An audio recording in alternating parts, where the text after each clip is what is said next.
Hello friends, तो NTPC का set practice हमने शुरू किया हुआ है और इसी कड़ी में आज 13वां वीडियो है। ठीक है।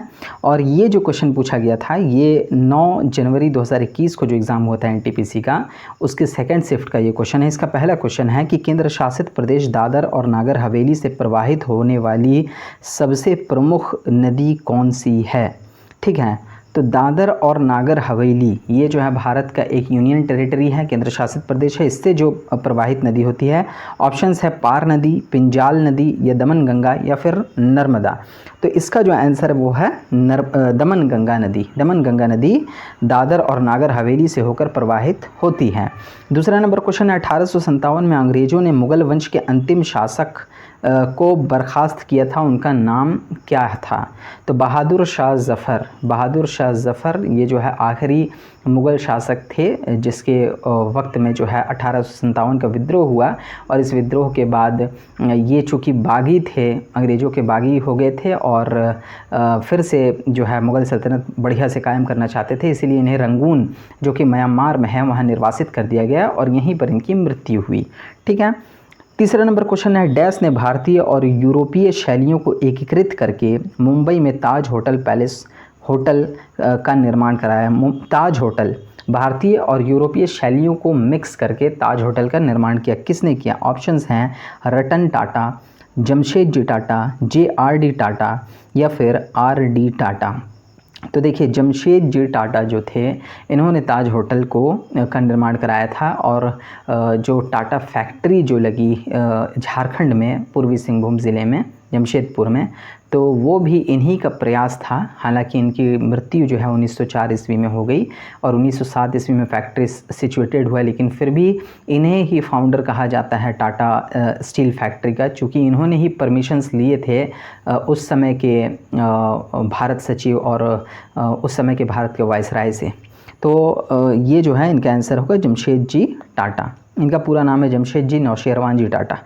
चौथा नंबर क्वेश्चन है दिल्ली मेट्रो के सबसे पहले कॉरिडोर का उद्घाटन किसने किया था। दिल्ली मेट्रो के पहले कॉरिडोर का उद्घाटन किसने किया था। तो इसका आंसर है अटल बिहारी वाजपेयी जी ने। इनमें से कौन भारत के एक राज्य के मुख्यमंत्री होने के साथ साथ एक सुप्रतिष्ठित आयोग के अध्यक्ष भी थे। देखिए दौलत सिंह कोठारी, राजेंद्र सच्चर, बिंदेश्वरी प्रसाद मंडल या फिर बिंदेश्वरी पाठक। तो देखिए इसका आंसर क्या है, बिंदेश्वरी प्रसाद मंडल, जो मंडल आयोग आप सुनते हैं। ठीक है। तो बिंदेश्वरी प्रसाद मंडल। छठा नंबर क्वेश्चन है आर्थिक विकास का एक अच्छा संकेतक डैश में निरंतर वृद्धि होना है। आर्थिक विकास का एक अच्छा संकेत ये है किस रेट में वृद्धि के साथ है, वैट की रेट में या फिर STC के रेट में या फिर GDP के रेट में या फिर GST के रेट में। इन चारों में से किसके रेट में वृद्धि होना आर्थिक विकास का अच्छा संकेतक है। तो इसका आंसर क्या है, GDP, gross domestic product. GDP के रेट में वृद्धि होना आर्थिक विकास का अच्छा संकेतक है। सातवां नंबर क्वेश्चन है भारत में संविधान के अनुसार संघ के रक्षा बलों का प्रमुख कौन होता है। तो इसका ऑप्शन है थल सेनाध्यक्ष, प्रधानमंत्री, राष्ट्रपति या फिर रक्षा मंत्री। तो जैसा कि आप लोगों को पता होना चाहिए कि तीनों सेनाओं के यानी थल सेना, जल सेना और नभ सेना सभी के प्रमुख राष्ट्रपति होते हैं। तो इसका आंसर राष्ट्रपति होगा। 9 नंबर क्वेश्चन है भारत की प्रथम महिला राष्ट्रपति कौन थी। भारत की प्रथम महिला राष्ट्रपति प्रतिभा पाटिल थी। ठीक है। और दूसरी महिला राष्ट्रपति होने का गौरव द्रौपदी मुर्मू को प्राप्त हुआ है। ठीक है। उसके बाद 10वां नंबर क्वेश्चन है भद्रा वन्यजीव अभ्यारण्य किस राज्य में है। ऑप्शंस है कर्नाटक, बिहार, केरल या फिर पंजाब।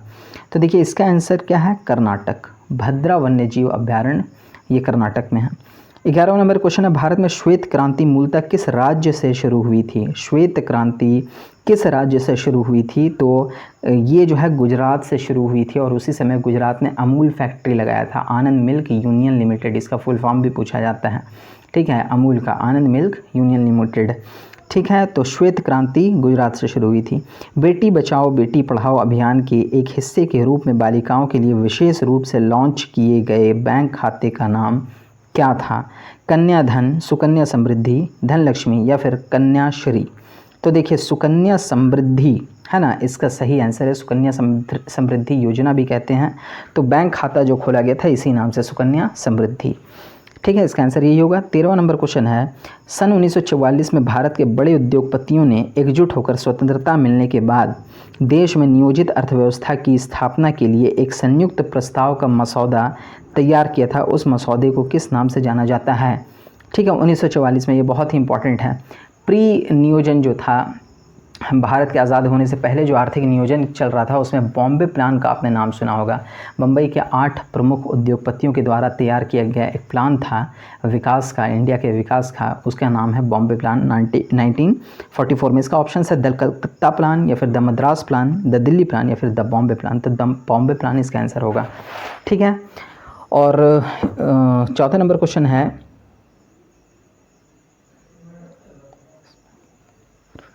चौदहवां नंबर क्वेश्चन है, डैश की हिंसक घटना के बाद गांधी जी द्वारा असहयोग आंदोलन वापस ले लिया गया। तो देखिए, सभी को पता है चौरी चौरा में जो कांड हुआ था 1922 ईस्वी में, है ना, फरवरी 1922 ईस्वी में, जिसमें 22 पुलिसकर्मी की हत्या कर दी गई थी। तो इसी कांड के बाद गांधी जी को लगा कि यह आंदोलन अब हिंसक हो चला है, इसलिए गांधी जी ने इस आंदोलन को वापस ले लिया। 15 नंबर क्वेश्चन है, डैश भारत का पहला संरक्षित वन है? पहला संरक्षित वन, पहला प्रोटेक्टेड फॉरेस्ट इंडिया का कौन सा है? ऑप्शन है गिर राष्ट्रीय उद्यान जो कि गुजरात में है, रणथंबोर राष्ट्रीय उद्यान जो कि राजस्थान में, ये भी नहीं, ये है कि नहीं। ठीक है, जिम कॉर्बेट नेशनल पार्क जो कि उत्तराखंड में है, और सतपुड़ा राष्ट्रीय उद्यान, आई होप ये मध्य प्रदेश में। तो देखते हैं कौन है पहला संरक्षित वन। तो इसका आंसर क्या है? Satpura national park. ठीक है, पहला संरक्षित वन है। डैश 1945 में यूएन को लीग ऑफ नेशंस के उत्तराधिकारी के रूप में स्थापित किया गया था। किसको? डैश 1945 में, है ना, यूएन, यूनाइटेड नेशंस को लीग ऑफ नेशंस के उत्तराधिकारी, लीग ऑफ नेशंस जिसका गठन 1919 ईस्वी में प्रथम विश्व युद्ध के बाद हुआ था गठन। तो लीग ऑफ नेशंस के उत्तराधिकारी के, यानी इसके बाद के संस्था के रूप में यूएनओ का गठन जो है किस विश्व युद्ध के बाद किया गया था? तो द्वितीय विश्व युद्ध के बाद किया गया था। वही ऑप्शन है, प्रथम, द्वितीय, तृतीय। ठीक है, तो द्वितीय विश्व युद्ध के बाद। ठीक है, इसका भी आंसर हो गया। OCR का फुल फॉर्म क्या है? कंप्यूटर से रिलेटेड एक ना एक क्वेश्चन देखने को मिल जाता है NTPC में। OCR का फुल फॉर्म क्या है? तो ऑप्टिकल कैरेक्टर रिकॉग्निशन, ये जो है OCR का फुल फॉर्म है। नमक आंदोलन यानी साल्ट मार्च, ठीक है, कम से कम 3 कारणों से उल्लेखनीय था, निम्नलिखित में से उनमें से कौन एक नहीं है? यह पहली राष्ट्रवादी गतिविधि थी जिसमें महिलाओं ने बड़ी संख्या में भाग लिया, ये है, ये सही है। इस आंदोलन में अंग्रेज़ों को यह महसूस होने लगा था कि वह शासन हमेशा के लिए नहीं रहेगा यहाँ पे उनका। भारत की युवा आबादी स्कूलों में जाने लगी। ठीक है, इससे महात्मा गांधी को विश्व स्तर पर पहचान मिल गई। तो देखिए, भारत की युवा आबादी स्कूलों में जाने लगी, ये इसमें शामिल नहीं है, बाकी सब कुछ है। देखिए, इस आंदोलन के बाद इसमें महिलाओं ने बहुत बड़ी संख्या में भागीदारी की थी, शराब की दुकानों के बाहर धरना देना और एक्स्ट्रा बहुत सारी चीज़ें। ठीक है, महात्मा गांधी भी एक विश्व स्तरीय नेता बन गए इससे। ठीक है, और आंदोलन में अंग्रेज़ों को यह महसूस हो गया था कि अब बहुत ज़्यादा दिनों तक शासन नहीं कर पाएंगे, ये शामिल नहीं था कि बड़ी आबादी स्कूलों में जाने लगी। 19वां नंबर क्वेश्चन है, किस प्रकार के कोयले में कार्बन की प्रतिशतता सर्वाधिक होती है? तो देखिए, कार्बन के कोयले के 4 प्रकार होते हैं। ठीक है, पहला है पीट कोयला, ठीक है ना, पीट कोयला। दूसरा है लिग्नाइट कोयला, लिग्नाइट। ठीक है, तीसरा है पीट कोयला, लिग्नाइट हो गया, बिटुमिनस कोयला।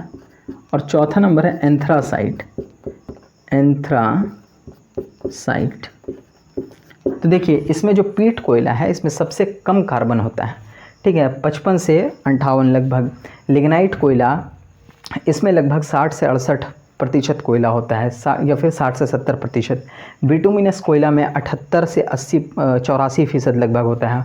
और एंथ्रासाइट कोयला में सबसे ज़्यादा लगभग 94 से 98% कार्बन होता है। ठीक है, तो सबसे ज़्यादा यहाँ पूछा जा रहा है कार्बन प्रतिशतता किस में होती है? तो एंथ्रासाइट कोयले में, ठीक है ना, सबसे ज़्यादा कार्बन की प्रतिशतता होती है। ठीक है, संयुक्त राज्य अमेरिका का वो कौन सा पहले रूस का भाग था? USA का कौन सा राज्य पहले रशिया का भाग था? तो देखिए, अलास्का ऐसा राज्य था जो कि पहले रशिया का भाग था, अलास्का। ठीक है, उसके बाद है विशाल गिलहरी किस राज्य की राजकीय पशु है? तो देखिए, महाराष्ट्र की राजकीय पशु है विशाल गिलहरी। अंतरिक्ष में जाने वाली पहली भारतीय मूल की पहली महिला कौन थी? कल्पना चावला, नलिनी रामराजन, या फिर शावना पांडे, या फिर सुनीता विलियम्स। तो देखिए कल्पना चावला जिनकी मृत्यु भी हो गई थी, ठीक है ना, अंतरिक्ष यान से आने के क्रम में, तो ये पहली भारतीय महिला थीं जिन्होंने अंतरिक्ष का सफ़र किया था। उसके बाद लास्ट क्वेश्चन है इस शिफ्ट का, निम्न में से कौन सी 1973 के भारत में बाघों की आबादी को व्यवहार्य स्तर पर बनाए रखने के लिए भारत सरकार द्वारा संचालित की गई? ऑप्शंस हैं save the tiger, project tiger, या फिर वाइल्ड लाइफ कंजर्वेशन, या फिर वाइल्ड लाइफ इन इंडिया। तो प्रोजेक्ट टाइगर 1973 में बाघों के कंजर्वेशन के लिए लाया गया प्रोग्राम था। तो जो है आज के लिए इस शिफ्ट के साथ हम अंत करते हैं इस वीडियो को। मिलते हैं नेक्स्ट शिफ्ट के क्वेश्चन के साथ। आज के लिए इतना ही। Thank you. Please subscribe, please share, and please like.